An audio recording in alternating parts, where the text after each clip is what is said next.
ಮತ್ತು ಚರ್ಚೆ power sharing ಚರ್ಚೆ ಆಗ್ತಾ ಇದೆ. ಮತ್ತು 30ಕ್ಕೆ CM ದಿಲ್ಲಿಗೆ ಹೋಗ್ತಿದ್ದಾರೆ ಸರ್. ಈಗ ಮೊನ್ನೆ ಮುಖ್ಯಮಂತ್ರಿಗಳು ಏನು ಹೇಳಿದಾರಪ್ಪ, 5 ವರ್ಷ ನಾನು ಇರ್ತೀನಿ ಅಂತ ಹೇಳ್ಬಿಟ್ಟಿದ್ದಾರೆ. ನೀವು ನಮ್ಮನ್ನೇನು ಕೇಳಬೇಡಿ ಸರ್. 5 ವರ್ಷ ಅವರು ಹೇಳಿದ್ದಾರೆ ಮೊನ್ನೆ ಬ್ಯಾಕ್ವರ್ಡ್ ಕ್ಲಾಸ್ ಇದು ಇದ್ದಾಗ ಹೈಕಮಾಂಡ್ ನಿರ್ಧಾರ ನನ್ನ ಕೇಳ್ತಾರೆ ಅಂತ ಹೇಳಿದ್ದಾರೆ. ಅವರೇ ಮತ್ತೆ ಅವರು ಅದಕ್ಕೆ ಅಧ್ಯಕ್ಷರಲ್ಲ, ಅವರು ಮೆಂಬರ್ ಅಷ್ಟೇ. ಆ ಮೀಟಿಂಗ್ ನಂತರ ಮಾತಾಡೋದಲ್ಲೇ ಹೈಕಮಾಂಡ್ ನಿರ್ಣಯ ಅಂತ ನಾನು ಹೇಳಿದ್ದಾರೆ. ಈಗ ಅವ್ರೇನು ಹೇಳಿದ್ದಾರೆ, 5 ವರ್ಷ ನಾನೇ ಇರ್ತೀನಿ ಅಂತ ಹೇಳಿದ್ದಾರೆ. ಅಲ್ಲ ಅವರೇನೇ ಮತ್ತೆ ನಾನು ನೆಕ್ಸ್ಟ್ ಹೈಕಮಾಂಡ್ ಹೇಳಿದಾಗ ಕೇಳ್ತೇನೆ ಅಂತ ಹೇಳಿದ್ದಾರೆ. ಯಾಕೆ ಅದನ್ನು ಮಾತಾಡೋದು?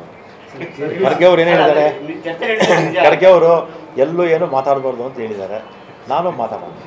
KPC ಅಧ್ಯಕ್ಷರ ಬದಲಾವಣೆ ಸರ್, ಅದನ್ನು ಮಾತಾಡಲ್ಲ. ಸತೀಶ್ ಜಾರಕಿಹೊಳಿ ಒಬ್ಬೊಬ್ಬರಿಗೆ 2 ಇದೆ ಅಂತ ಹೇಳಿದ್ರು. AICC ಅಧ್ಯಕ್ಷರು ಬಹಿರಂಗವಾಗಿ ಯಾರು ಮಾತಾಡಬಾರ್ದು ಅಂತ ಎಷ್ಟು ಸಲ ಹೇಳಿದ್ದಾರೆ, ಅದನ್ನು ನಾವು ಅರ್ಥ ಮಾಡ್ಕೋಬೇಕು. ಸರಿ, ಒಟ್ಟು ಆಗಸ್ಟ್ 5 ಕೊಡ್ತೀರಿ ನೌಕರರಿಗೆ? ಆಗಸ್ಟ್ 5 ನಾನು ಡೇಟ್ ಹೇಳಕ್ಕೆ ಹೋಗಲ್ಲ.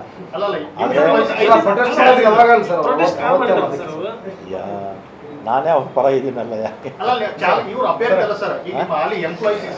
ಹೌದಾ? ಅದು ಇಲ್ಲ, CM ಕರೀತಾರೆ ಮೀಟಿಂಗ್. ನಾನು ನೆನ್ನೆ ಎಲ್ಲ ಮೊನ್ನೆ KSRP ಕ್ವಾರ್ಟರ್ಸಲ್ಲಿ ಫಂಕ್ಷನ್ ಇತ್ತು, ಹೊಸದೊಂದು ಚೌಟ್ರಿ ಇನಾಗ್ರೇಷನ್ ಆಯಿತು. ಅವ್ರ ಗಮನಕ್ಕೆ ತಂದೆ. ಅದ್ರ ಹಿಂದಿನ ದಿವಸನೇ ನೋಟಿಸು CMಗೆ ಪ್ರಭಾಕರ್ ಕಳಿಸಿದ್ದೆ, ಪ್ರೆಸ್ ಸೆಕ್ರೆಟರಿಗೆ. CM ಎಲ್ಲ ಬ್ರೀಫ್ ಮಾಡಿದ್ದೀನಿ. ಅದಕ್ಕೆ ಮುಂಚೆನೇ ಕರೀತಾರೆ. ಈಗ ಎಲ್ಲದಕ್ಕೊಂದು ಸೊಲ್ಯೂಷನ್ ಇರುತ್ತೆ ಸರ್. ಮೈಸೂರು ಕಾಂಗ್ರೆಸ್ ಸಮಾವೇಶ ಮಾಡಲಿಕ್ಕೆ BJP ಟೀಕೆ ಮಾಡ್ತಾರೆ. ಯಾವ ಪ್ರಸಾರ ಮಾಡ್ತಿದ್ದಾರೆ? ಯಾವುದೇ ಡೆವಲಪ್ಮೆಂಟ್ ಆಗ್ತಿಲ್ಲ.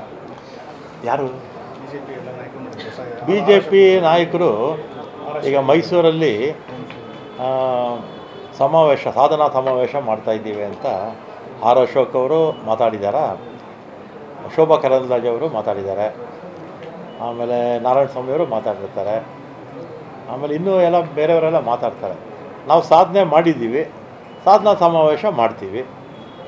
BJP ಅವ್ರು 4 ವರ್ಷ ಇದ್ರಲ್ಲ, 4 ವರ್ಷದಲ್ಲಿ ಏನು ಸಾಧನೆ ಮಾಡಿದ್ದಾರೆ? ಸಾಧನೆ ಮಾಡಿರಲಿಲ್ಲ, ಶೂನ್ಯ. ಅದಕ್ಕೆ ಅವ್ರು ಸಾಧನಾ ಸಮಾವೇಶ ಮಾಡಲಿಲ್ಲ. ನಾವು ಸಾಧನೆ ಮಾಡಿದ್ದೀವಿ, ಅದಕ್ಕೆ ನಾವು ಮಾಡ್ತಾಯಿದ್ದೀವಿ. ಈಗ ಈಗ BJP ಅವರು ಅಧಿಕಾರ ಬಿಟ್ಕೊಟ್ಟಾಗ 1 ಲಕ್ಷ ಕೋಟಿ ಬಿಲ್ಸ್ ಬಾಕಿ ಇಟ್ಟೋಗಿದ್ದಾರೆ ನನಗೆ.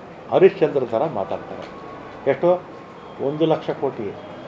BBMPನಲ್ಲೇ 2,000 ಕೋಟಿ ಸಾಲ ಇಟ್ಟೋಗಿದ್ರು, BDAನಲ್ಲಿ 4,000 ಸಾಲ ಇಟ್ಟೋಗಿದ್ರು, ಆಮೇಲೆ ನಮ್ಮ ಇಲಾಖೆಯಲ್ಲೇ ನಿಮ್ಗೆ ಹೇಳಿದಲ್ಲ ಈಗ 4,000 ಕೋಟಿ ಸಾಲ ಇಟ್ಟೋಗಿದ್ರು.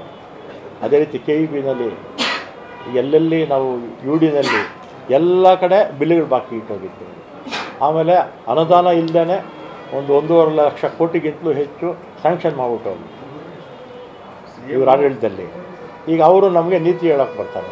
CM ಸೆಕ್ರೆಟರಿ ಪ್ರಶ್ನೆ ಮಾಡಲಿಕ್ಕೆ ಸಮಾವೇಶ ಮಾಡ್ತಿದ್ದಾರೆ. ಇದೆಲ್ಲ ರಾಜಕೀಯ ಅಲ್ವಾ?